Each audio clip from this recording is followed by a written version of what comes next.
This is basically 2 days after I put out a video complaining about the new lines of updates, and already, Clay's released a new beta that looks very promising. The new beta includes some rather minor gameplay changes that I'll go through before I cut into the real reason that everyone's excited for it. The caves have gotten new support pillars that will remove earthquakes within a certain range, which is a huge improvement to cave basing, and just generally spelunking activities. I can see these things being built in the ruins as one less hazard for both you and your loot to deal with, and this is basically a necessity when it comes to cave basing post Fuel Weaver, since this will remove the boulders that drop during caves in, protecting your structures. Lunar and Shadow Rift armor got buffed in that they can be repaired now. There have also been tweaks to the individual armor pieces. For starters, the set bonus has been condensed to the Void Cowl for the Void side of the armor. And this opens the door to having the other body slot items such as the backpack and Magiluminescence, while still retaining the set bonus. This is also the case for the Bright Shade armor, as the helmet will also provide the set bonus, allowing you to do the same thing. The Void Cowl and Robe no longer provide acid rain immunity, unfortunately, but they also no longer drain sanity when they're equipped. The Void Robe also has a new added benefit of blocking insanity auras, and the Brightshade Helm will now prevent Charlie from attacking in the darkness. The Brightshade armor also got a small amount of thorns damage, and the umbrella can be activated on the ground, and it'll cause you to be protected from the rain within a certain AoE. And finally, Dreadstone armor and the Dreadstone helm will no longer drain your sanity unless they are self-repairing, all of which make these armor options just a bit more interesting and good. Let's go over the changes just to keep you guys on the edge of your seats for the most part. These changes added a few more gimmicks to the armors themselves, which is a pretty solid direction in my opinion. Prior to this beta, the armor was just kind of armor with some minor unique attributes that didn't really let them stand out in comparison to the more traditional options like those like crowns, football helmets, battle helms, or even just a log suit. This is a huge step in the right direction as it makes all the new items that much more interesting and unique. Something that they really needed. I do think it's kind of weird that you don't get the bonuses to damage output when you're wearing the body armor though. Kind of feels like a weird oversight, but overall, these are some pretty solid changes. Now let's talk about the skill trees. I want to start off this segment by talking about the broad idea that is the skill trees on characters. Since there has been a lot of controversy in quotations around the idea of skill trees, and I want to go over what I think about them real quick. Lots of people are complaining about Wilson no longer being special, in that now other characters have skill trees and he no longer has unique perks, whatever that means. And I think it's kind of a dumb way of looking at things. Wilson's skill tree didn't all of a sudden disappear with the inclusion of other characters getting skill trees. And it's not like everybody's skill tree is to transmogrify one resource into another. Wilson still has his own unique options that no other character really has. So I don't really see what the big deal is. Another thing that I really like about the skill trees is the idea of playing the same characters in different ways. As one of the 2 Winona mains in the game, I find it pretty interesting in the different ways that me and the only other Winona main, Gabriel, have of looking at how to improve Winona, despite playing the same character. A while back, Gabriel made a forum post talking about what he would change about the character to make her better. And I disagreed with most every idea he had, but we both agreed on what was lacking in the character. And I think that skill trees can lead to solutions like this, where people who play the same character think that they should get different perks than one another. And that ability to pick and choose which perks the characters get can lead to some pretty interesting and unique forms of player expression if it's done well. There's also the camp of people who think skill trees make characters too strong, which, I disagree with almost entirely. So far, skill trees have acted as soft reworks given the 4 characters with them. Woodie was highly requested to get a rework or be tweaked, and this skill tree gave him that. Worlds could run out of non-renewable resources, and you wouldn't really have access to both juicy and normal berry bushes through normal means, and Wormwood helps with that. Wolfgang needed more reasons to use his mighty gem, and this helps with that. Wilson also didn't necessarily need a whole rework. He just kind of needed something that made him stand out a bit more amongst the cast, and the skill tree is perfect. But that's ultimately what I think of skill trees as a broad idea. So now let's get into the individual characters' skill trees. Starting off with Wolfgang, his skill tree is rather interesting in its approach, with a lot of the focus being placed on how he gets mighty rather than when he is mighty. Wolfgang's skill tree includes the increased chances to crit when mining, chopping, and hammering things. These scale upwards at 5%, 10%, and 15% respectively on each tier. Gym Mastery, which will make the gym minigame autocomplete, which removes some of the tedium, but it's kind of whatever. The Coach Wolfgang perk allows Wolfgang to craft a coaching whistle, and that will raise nearby players' sanity and also boost follower damage. Dumbbell Developer allows him to craft new dumbbells such as the Thermal Dumbbell, which works as the Thermal Stone and dumbbells all in one item. Honestly, this item's pretty good, I'm not gonna lie, but I'll get into that later. The Ice Dumbbell, which when thrown will cause an AoE freeze effect, similar to the freeze rounds in Ice Staff. The Fire Dumbbells spawn fires near where it lands, and he also has new skills which involve increased damage thrown by 50 and 100% respectively. He has an increased Mighty Meter, which when using the gym, you can boost your Mighty Meter to 110, 120, 130, 140, and 150 based on the skill tier. He has increased planar damage by 5, 10, 15, 20, 25%. And lastly are his affinity perks. Both of these increase your damage output by 10, 20, and 30% based on each tier. And if you're shadow aligned, it boosts that damage when you're fighting lunar aligned creatures while mighty, and Celestial will do that with shadow creatures while mighty. I think Wolfgang's skill tree is very simple and pretty straightforward, with some perks buffing the other underutilized items, that is, the Mighty Gym, by drawing more attention around it, and others capitalizing on his character-specific items. His Whistle, for example, is a new character-specific item that is meant to emphasize Wolfgang's ability to cooperate in teams, as well as provide a bit more incentive to have allies nearby to mitigate his increased sanity drain. A bunch of his skills are also dedicated to enhancing planar damage, something that Wolfgang definitely needed, as his ability to use planar damage effectively is hindered by the fact that planar isn't influenced by traditional damage modifiers. His affinity is pretty much what you'd expect of Wolfgang, bigger number, better person, and whatnot. I will say though, I don't like that it's split between lunar and shadow creatures. I feel like it lowers the usefulness of the perks, but I also understand that it's thematically in line with what Clay's going for. Me personally though, I wouldn't really pick these since most enemies you fight in day-to-day aren't either of these, assuming that you aren't insane frequently. Wolfgang's new dumbbells are also pretty interesting, giving him an alternative to the gem bell in regards to the gems.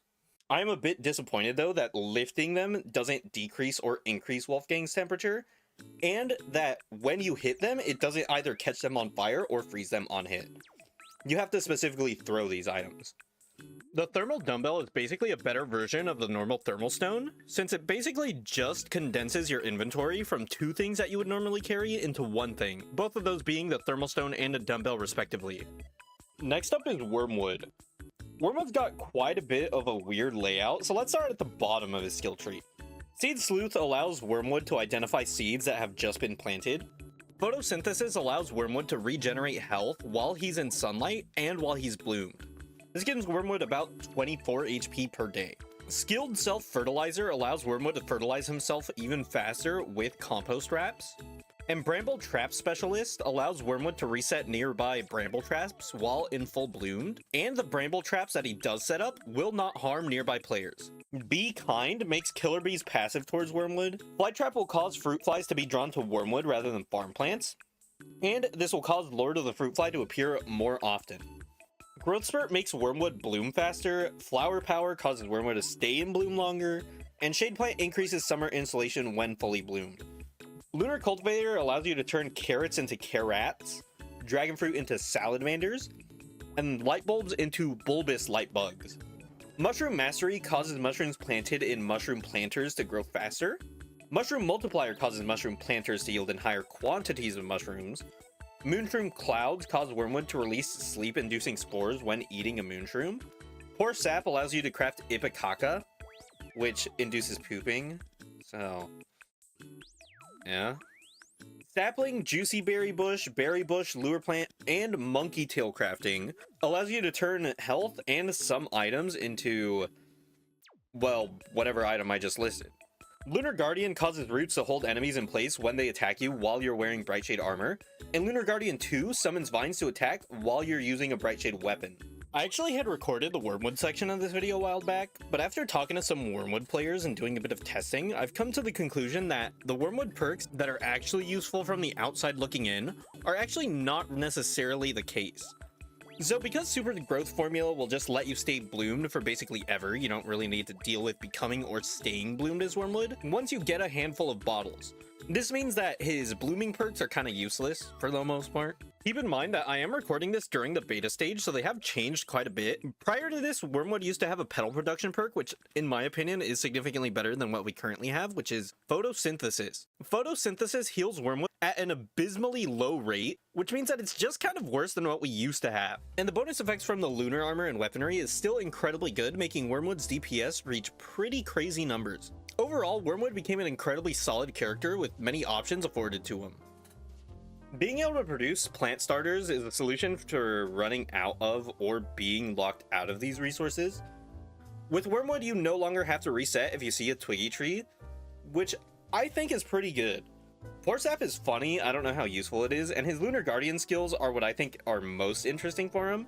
He now has combat-centered abilities, and his planar damage buff seems pretty good, but his armor ability to lock enemies in place on getting hit feels a bit weird. It seems like it wants him to tank things to activate it, but Wormwood isn't really meant to tank things. But I guess it could be used as a free get-off-me tool, since you could safely just distance yourself from the threat. There is also something to be said about the plant starters being locked behind Wormwood being a little unfair to the people who don't have them unlocked. Since it's basically a patch that solves the issue of non-renewable resources, but at the same time it feels strange that it's locked behind Wormwood, you know? But moving on. Woodie is next up on the chopping block, pun intended, and he got some incredibly good changes. The transformation timer increases the duration you stay in were forms. The curse embracer causes Woodie to not suffer from health or sanity penalties from eating kitschy idols, and allows him to return to human form without having an empty stomach. Woodie has a bunch of perks that revolve around his different were forms, so let's break it down by each form. Starting with his werebeaver.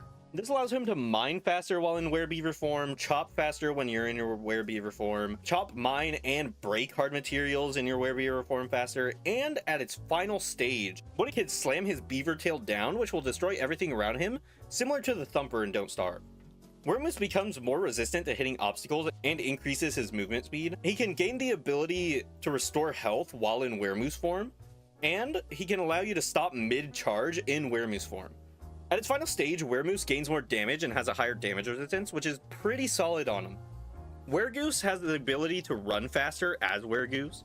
He also has the ability to completely become waterproof when he's in Weregoose form. He has a chance to dodge incoming attacks when in Weregoose form. At its final stage, Weregoose can fly, which is teleporting, across the world, but it seems random.